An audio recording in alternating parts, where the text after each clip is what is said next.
Hukumar Hizba ta Jihar Kano ta hana Hamisu Breaker yin waƙa.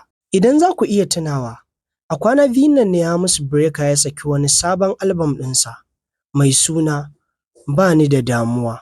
Albam ɗin dai yana ɗauke da waƙoƙi har ƙwaya 8, wanda a cikin wannan waƙoƙi ƙwaya 8 akwai waƙar Amanata, wanda Hizba suka yi magana a kanta, inda suka ce Hukumar Hizba ta Jihar Kano ta yi kira ga matasa su ƙaurace wa sauraron waƙar Amanata ta mawaƙi Hamisu Breaker. Mataimakiyar babban kwamandan Hizba ɓangaren 'ya'ya mata, Dr. Khadija Sagir, ce ta bayyana hakan. Dr. Khadija ta ce waƙar ta fito ƙarara tana nuna zina daga yadda mata suke hawa suna wani lankwashe-lankwashe da karya murya a manhajar TikTok.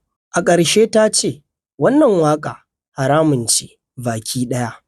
Wannan sanarwa ta fito ne daga fitaccen ɗan jarida na Freedom Radio da ke nan jihar Kano, wato Bashir Sharfaɗi.